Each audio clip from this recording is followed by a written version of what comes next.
We let her stay with us while we were away, just for 5 days. All she had to do was care for the cats. But we came home to filth, lies, and a screaming match that tore everything apart. When I asked her to leave, she made me the villain. Now everyone's blaming me. I don't like being the kind of person who draws hard lines with family, especially not someone else's family. But when you build a peaceful life from the ashes of chaos, you'll do anything to protect it. I guess what I'm trying to say is, I never expected it to come to this. I didn't think I'd be the one asking my partner's little sister to leave. But here we are. And I don't even feel guilty about it anymore. It all started a few months ago. My partner and we'd finally settled into something that felt soft, gentle. Just the two of us, our 3 cats, and the little life we built brick by brick with patience and a whole lot of healing. She and I both came from messy families. Like, capital M messy. I won't get into all of it right now, but let's just say yelling was the norm, not the exception. Silence was punishment. Boundaries? Not even in the vocabulary. So we made a choice. To be the opposite of that. We created routines. We got good at apologizing. We communicated about everything. We made it our mission to never ever let chaos back into our lives again. And then came her sister. She's 19. Still technically a teenager, but she's lived through enough crap to age someone 10 years. She'd been staying with their dad. And believe me when I say he's no prize. The kind of man who thinks tough love means tearing people down so they don't dare ask for help again. She got kicked out of the last place they were renting. Apparently she mouthed off to the landlord over something valid, I guess. The guy was being shady. But instead of handling it with, I don't know, any kind of tact or patience, she just exploded. Got into a screaming match. Slammed doors. Called him every name in the book. So yeah, they got evicted. That's when she reached out to us. I remember the text. Just a simple, "Hey, can I talk to you guys about something?" She needed help. Not just with a place to crash, she needed a lifeline. Somewhere safe. Somewhere she wouldn't get screamed at for breathing too loud. And we said yes. We didn't even really talk about it. Just looked at each other, nodded, and agreed. Because we've been her. We know what it feels like to have nowhere to go, no support system, and everyone acting like you're a burden just for existing. So we helped. Found her an apartment. Paid the first month's rent, the damage deposit. Gave her a bunch of our own stuff, dishes, towels, spare bedding. Stocked her fridge. Even told her we'd help cover any bills or groceries if her social assistance didn't stretch far enough. And she was grateful. At first. She hugged us. Got teary. Said we were the only people who ever really saw her. Felt good, honestly. Like maybe we were helping to break the cycle. Giving her a shot at a better start. But then we left town. We'd planned this little vacation, just a short 5-day thing. First one we'd taken in months. Nothing fancy. Just a cottage, some books, no Wi-Fi. Peace. Before we left, we told her she could stay at our place those 5 days. Just until her new apartment was fully ready. All she had to do was look after the cats and keep things tidy. Simple stuff. We even wrote it all down: when to scoop the litter, which cat liked what food, how to open the back window if it got too warm. Sent her reminders while we were gone just in case. She barely responded to most of them. I figured maybe she was overwhelmed. She's got some mental health stuff she refuses to really deal with, anxiety, maybe some mood swings. It's not diagnosed because she refuses to get evaluated. Says therapy's a scam. Doesn't trust doctors. Still, I wanted to give her the benefit of the doubt. But the second we opened our front door, the smell hit me like a wall. The air was thick with ammonia and something else I couldn't place. Rotting food, maybe. My stomach turned immediately. The litter boxes were overflowing. Clumps spilling out onto the floor. One of the cats had clearly peed somewhere outside the box in protest. The kitchen. A disaster. Dishes crusted with food. Pans left out. Flies buzzing around a half-eaten something on the counter. I wanted to cry. Not just because of the mess, but because this was our home. Our sanctuary. And it felt like someone had trampled all over it. I didn't even say anything at first. Just grabbed some gloves and started cleaning. Scrubbing. Disinfecting. I didn't want to look at my partner because I could feel her tension too. She quietly took care of the cats while I wiped down the counters. By the time the place was halfway livable again, I felt raw. Like all that softness we'd worked so hard to build had been clawed open. That night, after dinner, my partner pulled her sister aside. She was gentle about it. Not passive-aggressive, not angry. Just calm. She said something like, "Hey, I know things have been hard, but we really need to talk about the house." And that's when it all unraveled. Her sister just snapped. She started yelling, calling us names. Said we were bitches and OCD freaks, and that we cared more about the house than we did about her. That we were on some kind of high horse. That we didn't understand what she was going through. That we never cared in the first place, we were just doing it to feel good about ourselves. I sat there in shock, watching her melt down like a lit match on dry kindling. She cried, screamed, threw her bag down, and then demanded to know why we were making her feel so small. At some point my partner told her, "If you can't talk to us with respect, you need to leave." It wasn't said in anger. It was just a line. A line I fully supported. Her sister didn't take it well. She stormed outside, slammed the door so hard it rattled the frames, and then sat on our front steps calling anyone who'd answer. I could hear her voice through the window. "Yeah, they kicked me out. Can you believe that? After everything I've been through? They just threw me out like trash." I wanted to scream, because that wasn't true. Not even a little. But the thing that really broke me, the thing that turned my patience into something brittle and done, was how she twisted everything. She made us the villains. In her story, we were the cruel ones. Not the people who gave her a place to live, helped her start over, fed her, supported her, forgave her more than once. I looked at my partner and I could see it on her face.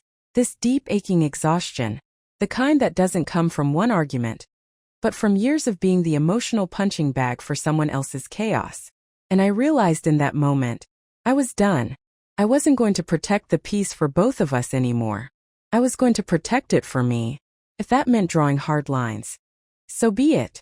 I didn't sleep that night. Not really because of what happened, more because of what it meant.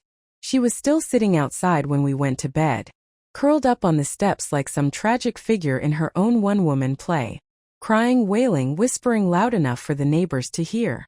And I just laid there in bed staring at the ceiling wondering, how the hell did we get here? I wanted to feel sad. I did. But mostly, I felt angry. Angry that someone we bent over backwards to help, someone we fed, housed, advocated for, could turn around and treat us like villains just because we asked for basic respect. The next morning, I found her asleep on the couch. She must have let herself back in during the night, probably when she thought we wouldn't notice. My partner didn't say anything.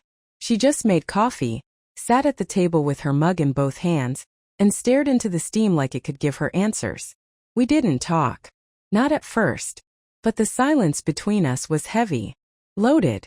Like both of us were standing on a frozen lake, waiting for the cracks to start spidering under our feet.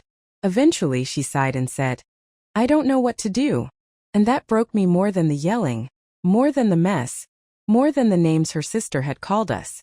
Because this was the woman who always knew what to do. The one who kept us grounded when everything else fell apart. And now she looked lost. I reached for her hand. "I think we already know what we need to do," I said softly. She didn't respond. But she didn't pull away either. Later that morning, her sister finally woke up, walked into the kitchen like nothing happened. Hair a mess, eyes puffy, grabbed a cereal box off the counter without a single word. Not even a good morning. Not even an acknowledgement. And I was done. I stood up, heart pounding, and said, "We need to talk." She froze. Didn't even look at me.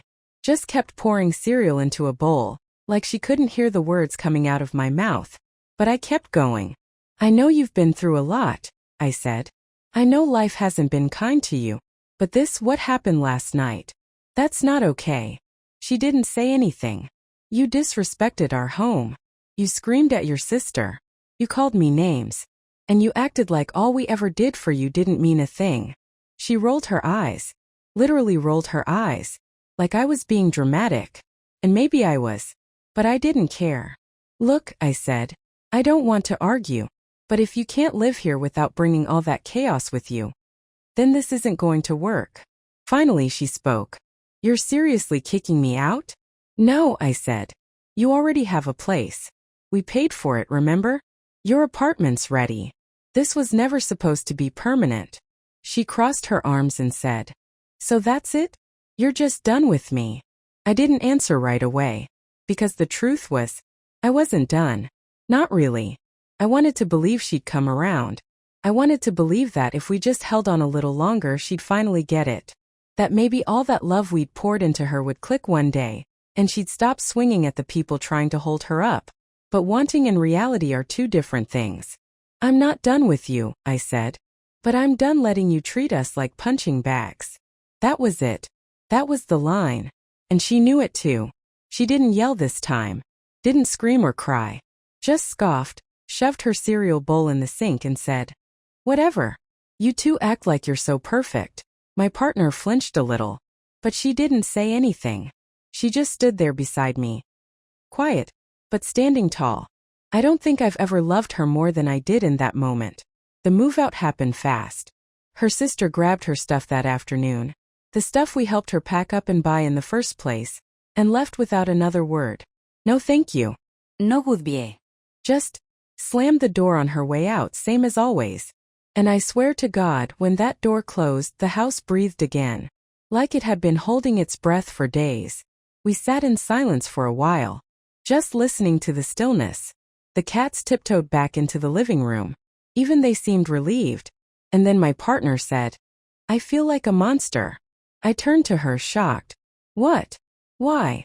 "She's my sister," she whispered. "And I just sent her away." "No," I said. "You set a boundary." And she walked out on it. Tears welled up in her eyes and she shook her head. "She doesn't have anyone else." I put my arms around her and pulled her in. Her head rested against my chest, and I could feel the tension slowly melting out of her shoulders. "She had us," I said softly. "But she chose not to respect that. And that's the thing people don't always get, right? Family isn't unconditional. Love can be. But access to your life, your space, your peace, that has conditions.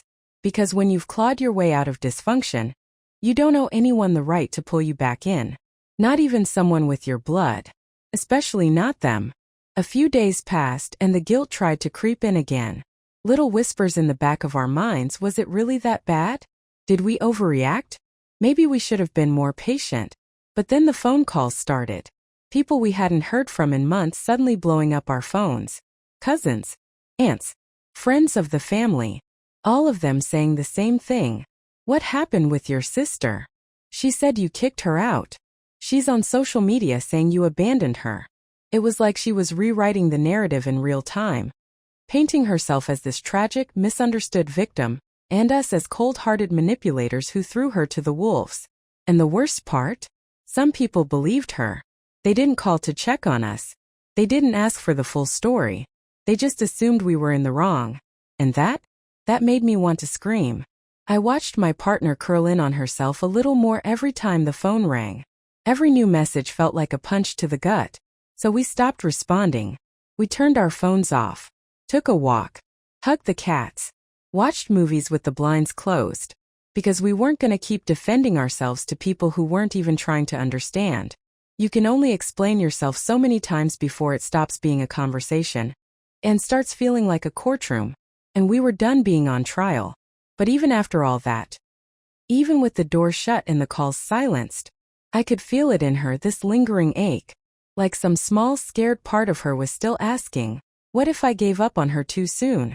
And that's the part of trauma nobody warns you about. The grief. Not for the person you lost, but for the person you wanted them to be. You'd think after someone blows up your life, you'd stop thinking about them. But that's the problem with family trauma. Sticks. Lingers. Shows up in your chest at 2 a.m. even when the house is quiet and no one's yelling. We tried to move on. We did the whole self-care thing. Journaling. Cooking together. I even repotted the plants on the windowsill like somehow new soil could absorb the tension still clinging to the air. But it didn't go away. Not really. Because she was still out there. Still posting on social media. Still feeding this story that we'd abandoned her. That we were elitist. Cold. Controlling. And people were eating it up. One post in particular went viral, not like celebrity viral, but enough that a handful of mutuals started sharing it with comments like, "This is heartbreaking." Or, "Some people don't deserve to be called family." She didn't use our names. But we knew. Everyone who knew us knew. And I could see it. That slow crumbling in my partner's face every time a notification popped up. She wouldn't say anything. Just stare at the phone for a second longer than normal. Swipe it away. Try to laugh it off. But I know her. I know her. And something was eating at her from the inside out. I asked gently one night, "Do you want to talk about it?" She shook her head. "No. I'm okay." But her voice cracked. Just slightly. And then she said something I'll never forget. I think I failed her. I sat with that for a second. Let it settle in the space between us. Failed her how? I asked. And she just looked down at her hands. "I was always the one holding her together," she said. "Even when I was falling apart. When we were kids, I'd sneak into her room at night just to make sure she was still breathing because of how bad her panic attacks got. I used to take the heat for her when she broke stuff. Lie to my dad so she wouldn't get punished." She exhaled. And it sounded like a confession. I thought if I just loved her hard enough, she'd turn out okay. God, that broke me. Because I know what that feels like too. When you've been forced into a caregiver role your whole life, it rewires you. You start thinking someone else's survival is your responsibility, even when they're drowning, and dragging you down with them. And that's when I realized, this wasn't just about what happened in our house.